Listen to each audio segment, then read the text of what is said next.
Yo, what's up and welcome to another episode of Design Corner. I'm your host Elog, and today I'll be showing you how I created this t-shirt print all the way from a sketch to the final PDF/PNG. This won't be a tutorial, more like a design with me. I hope that you enjoy it and you find it helpful. And without further ado, let's get into it.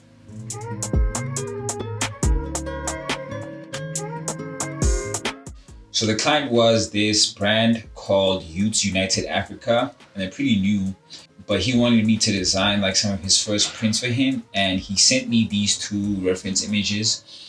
Basically the idea was like this baby angel, like a cherub, and his idea was like to make one that's African, so a black kid with like dreads, and what else did he say?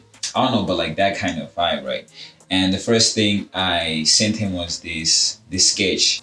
But before that, we had actually created a logo for him, and the icon was this Y. So his idea was the baby would be holding this Y, kind of like a cross, or like how these cherries be holding stuff.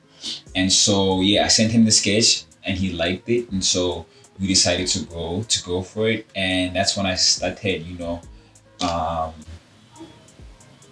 cleaning it up, as you can see me do here.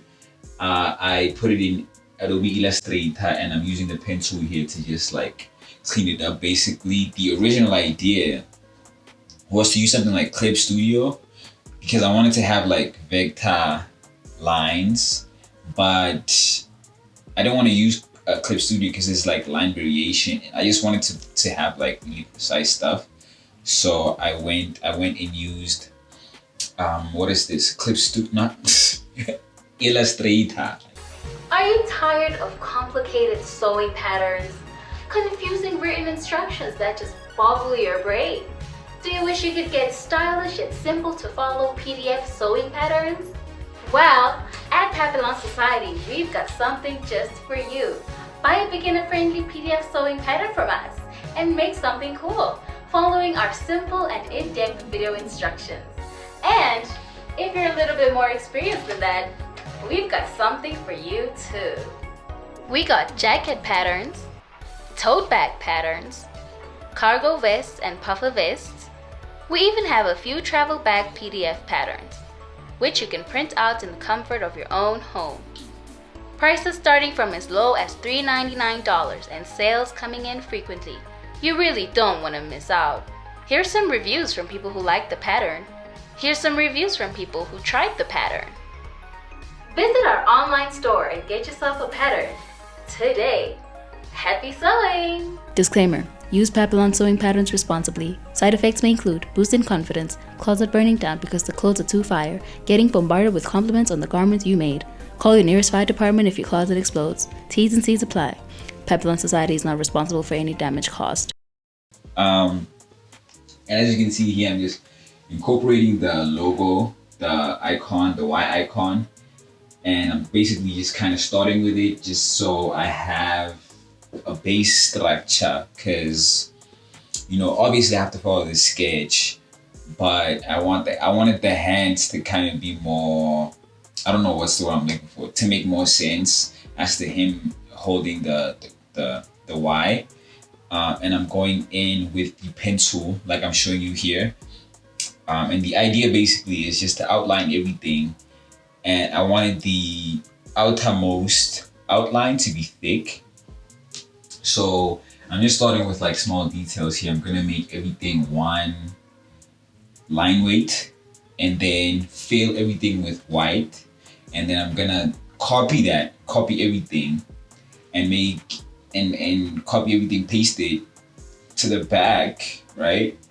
Make the outlines bigger so that only the outermost lines look like have been changed, they've been made bigger, because the white from the top design is gonna hide all the inner lines. Don't know if I'm making sense here. just trust me.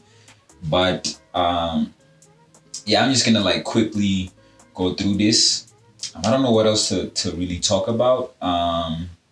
It was just quite fun not really, I don't know, I feel like this is the part of the process that like sometimes kills the fun, you know. It kind of becomes very tedious and just boring to like be outlining these things for so long.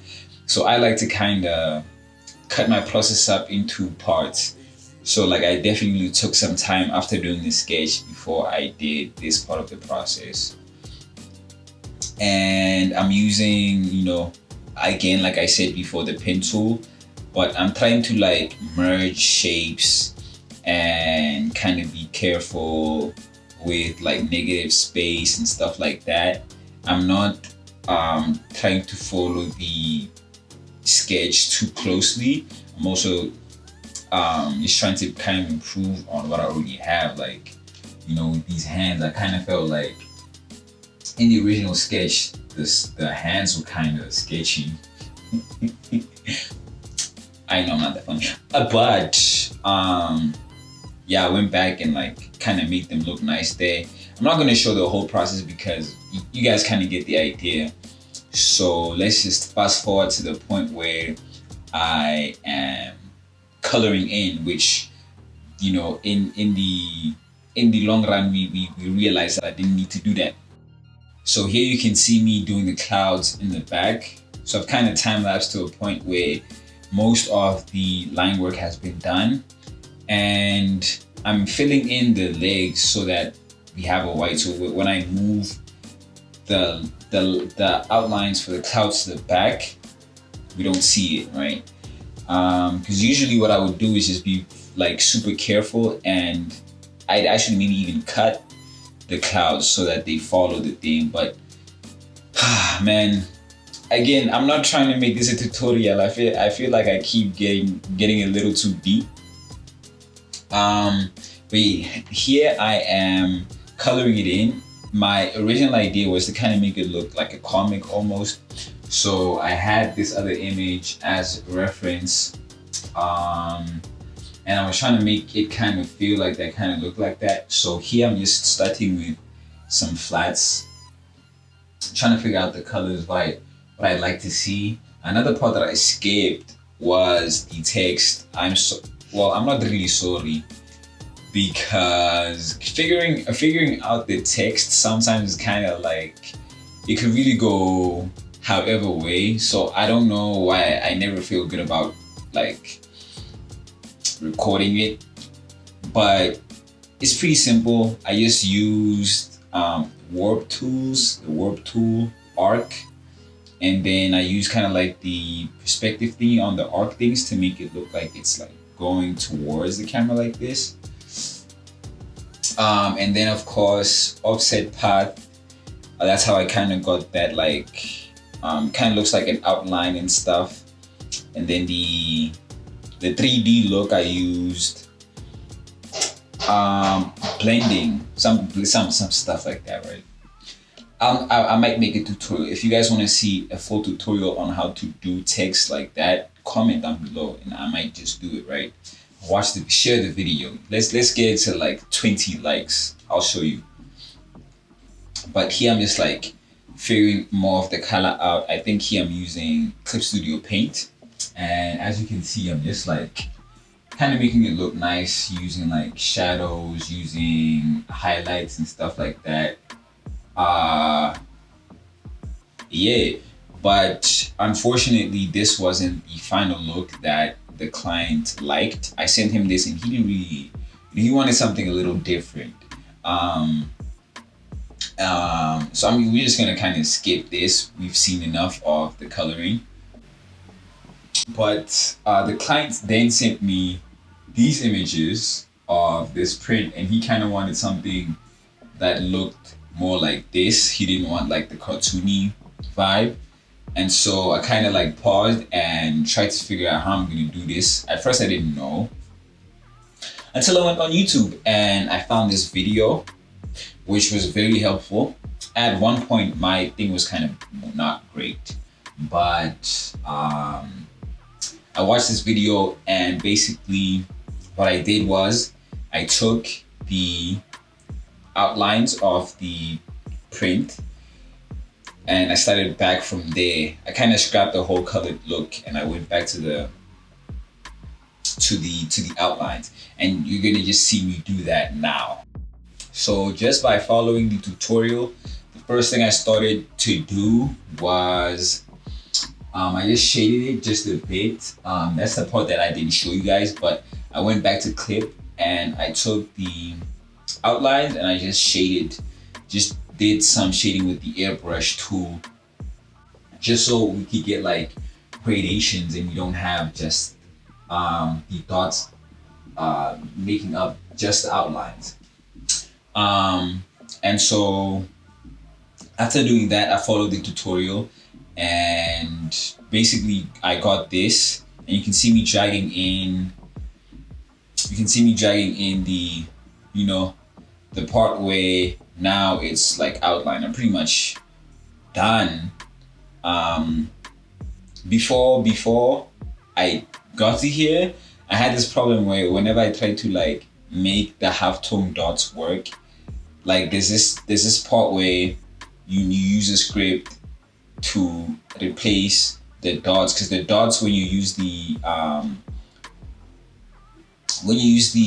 trace tool, some of the dots don't look like dots anymore. They become like these weird shapes.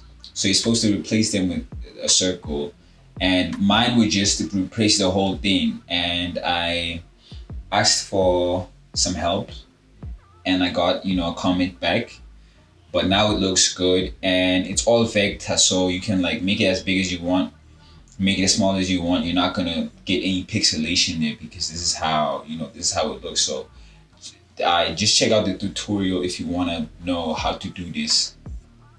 But otherwise, here I'm just picking out the colors. As you can see, that's the nice thing about like having a vector design, is you can just like click on one part, it selects the whole thing. You can change the colors as much as you want. And I'm just doing like mockups over here. I really like how it turned out. Actually, I was kind of nervous at first, and what I didn't like about the look at first was I lost a lot of detail. But people won't know. It's like, it kind of makes me sad that because I know that I kind of colored it and had a different look for it, the detailed look, but people won't know. You know, people won't know. So this is how it turned out. I really like it though. I would love to have one of these. I'm definitely gonna get one for myself. And yo, if you have a brand and you want the design, hit me up, right? Hit me up. I can design for you, or, you know, just watch my videos and you can do it yourself. Otherwise, I really hope that you guys enjoyed the video. This is how it turned out. Again, I should be saying something, but this is how it turned out. And yeah, see you next video. Like, subscribe, share. Peace.